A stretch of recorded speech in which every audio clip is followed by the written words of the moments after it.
DMC to KING. I'ma say this once, I ain't gonna say it again. DMC in the place to be, and the place for you to be is right here with Fred White. Tales from the pen. Yeah, that's it. Salute, people, we back. Fred White, Tales from the Pen. If you're new to the channel, go down and hit the subscribe button. Click the bell notification and then click the word all. And make sure the bell is shaded in. This way, anytime I post a video, you will know about it. For the people who are new to my channel, my name is Fred and I talk about my life experiences. I talk about my life of bad choices. I talk about my life of bad decisions.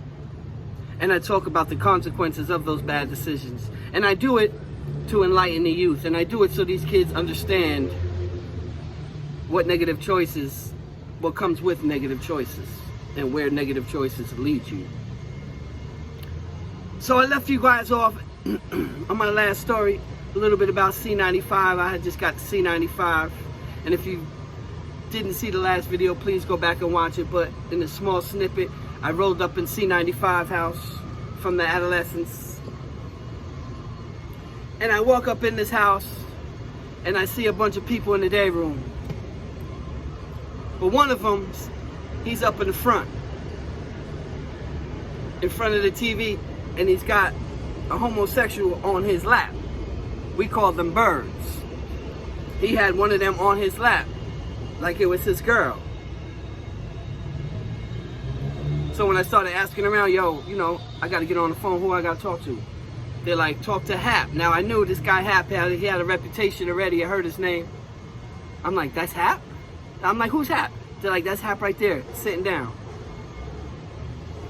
With the dude on his lap. That's. I waited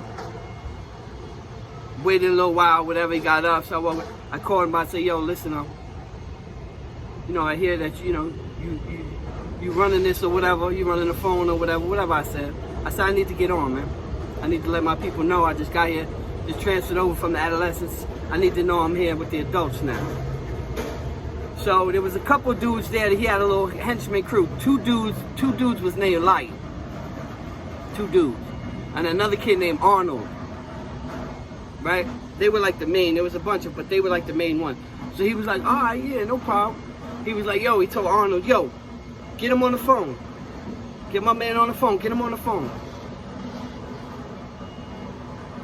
Whatever, got on the phone, let my people know,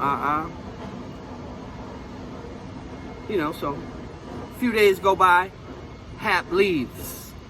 Okay, now again, yeah, Hap was messing with a lot of dudes like that. But anyway, so Hap left. I don't know, Hap left the house. I don't know, felt he was too comfortable, whatever. So after about maybe a week, 10 days, the other kid, one of the kids that he told to tell me to get on the phone, Arnold. Now I remember the kid's name. He left. Now I know a couple people may have heard these stories before in the past, but not everybody's watched all my videos. Not everybody's watched from the beginning. We got hundreds of videos. So anyway, so the kid's name was Arnold. Arnold left. Arnold seemed like he was alright. He was, you know, talking to me all the time, whatever, you know, whatever. He left. He had days over his head, Bing days over his head. So as soon as a spot opened, they send him out to go do his Bing time. He had like 60 or he had like 30 days, something like that, whatever. So now, you know, I'm alright in the house, start smooth, because, you know, that's it a lot of times too. Like a lot of, you know, when people ask me how do I get along, you see, you got to be yourself. You got to be who you are. Sometimes your personality gets you by. Sometimes how you move in crowds gets you by. You understand? Some people are chameleons. They can blend in. That's how it goes. You got to be like that sometimes. So sometimes it's about your personality. I mean, if you're a dickhead, your personality, dickhead is going to show. You see what I'm saying? So sometimes it's actually how you carry yourself, the respect level you carry yourself with, certain times, certain places. You understand? Because there's different types of inmates. We'll get into that another time. So I was alright. So as I got more cool with dudes was telling me, yo, you know, dudes, when you first came in, dudes were scheming on you. I'm like, what? It's like, yeah, the kid Arnold. The kid that was, I was like, what? They was like, yeah, he was scheming on your shoes. I had the Doc Martens, Doc Martens back in the days, they was the shit. So I'm like, I had the Doc Martens shoes, some L shoes. And he was scheming on your shoes or whatever, blah, blah, blah. I'm like, oh, what? I'm like, yo. Now, even if it's not true, this is how it is, kids. You hear me? Rumors could get you killed. So I'm like, what? When I catch him, wherever I see him on a visit. Wherever I see him, I'm popping on him. Now, Rikers Island is filled with different facilities, and every facility has so many hundreds of housing units. So sometimes you don't see anybody. You don't see him. After 30 days, 45 days, whatever it was, he came back. Who comes back to the house? Arnold. Came back to the house. Now, I had already been talking all this shit. When I see him, I'm popping on him. It's on when I get him. I'm gonna do him dirty. I'm talking all this already, so people hear me. Now I can't go back on that. I can't go back on that. So Arnold comes through, whatever, rocked him. Got him to the back under the premises. We was doing something else or somebody else, some shit. And when he came to the back, now in the back of C-95 in this housing unit I was in, all the way in the back there's a gate, another gate.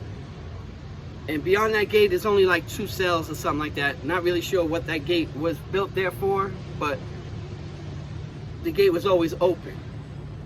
But we used to go back there and fight, close the gate like a fucking ring.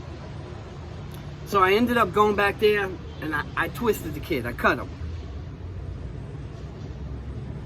Because he was scheming on my Doc Martens. Not glorifying the kids, just telling you how it was. And the peer pressure that you're around. Especially when you say you're gonna do something, you better do it. Ended up cutting the kid. Sent him out of there. I didn't get caught for that. But now there was rumblings, because apparently Hat still had like control over these dudes. And Hat was upset that I cut Arnold. So now Hat, I guess told them, yo, get him. So it was a few days that went by, and I was running the phone book.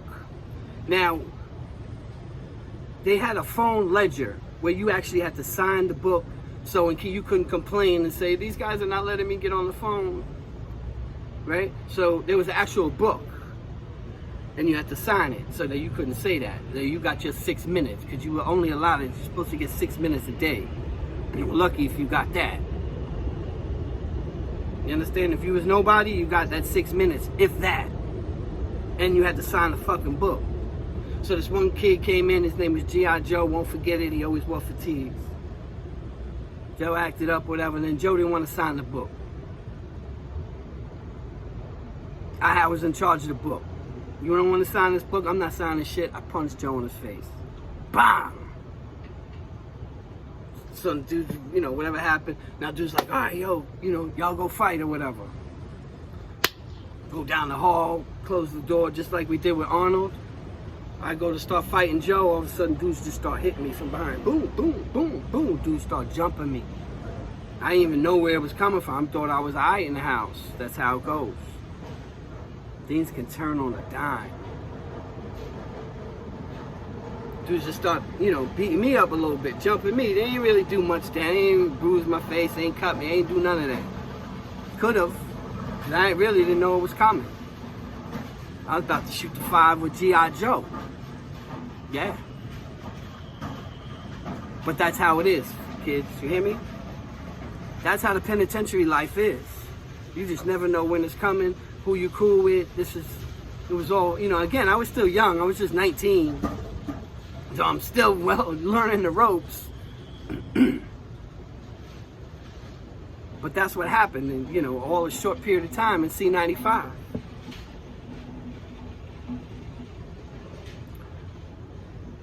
Dudes jumped me. One of the kids' name was Light. And the thing about Light, there was 2 lights.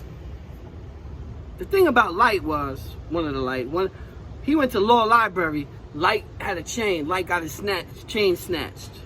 He came back to the house. We all signed up for law library for the next day. I was down with that. Signed up for law library, bunch of us, and they let us go, which is usually odd. We all went to the law library, you know, didn't end up seeing the kids, whatever. So, you know what I mean? I thought it was all love, man. I was trying to, you know what I mean? I even tried to help the dude when he got his shit snatched. But he was one of the dudes swinging on me, like shit. It was crazy.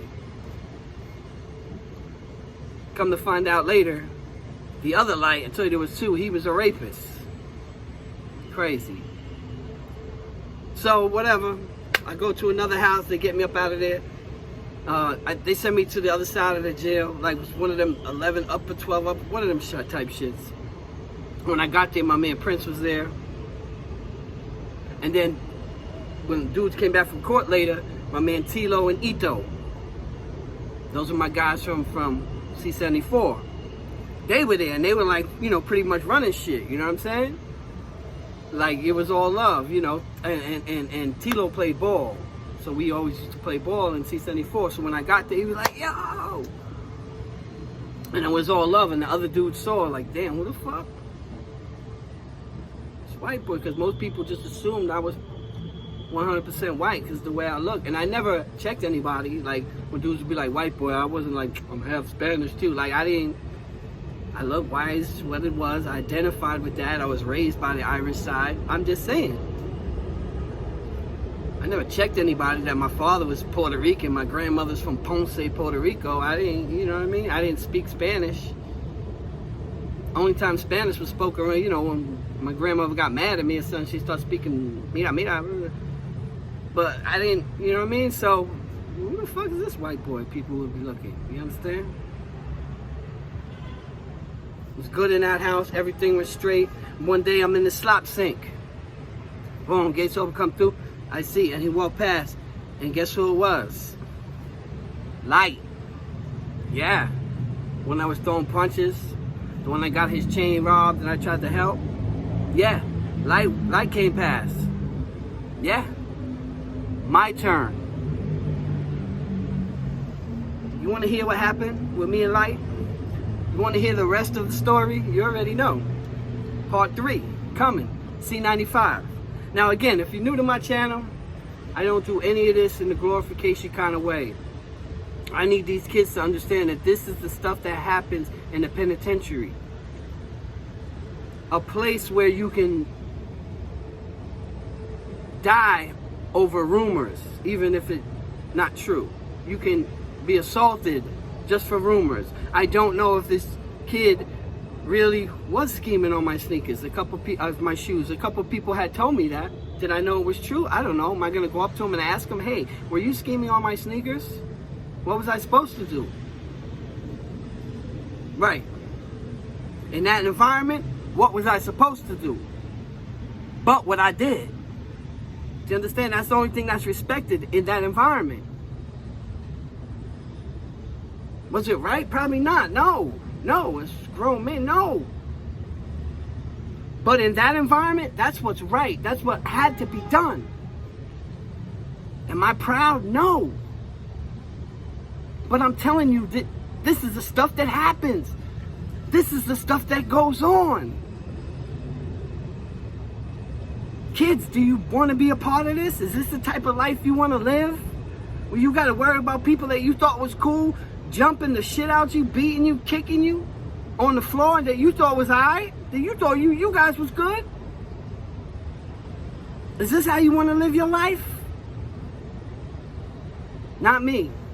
But again, you want to know what happened in life? We got to get 1,500 views on this one, and I drop it. That's how this goes. You already know the motto, experience is the greatest teacher.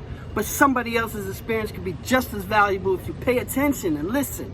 And on that note, Fred White, signing off.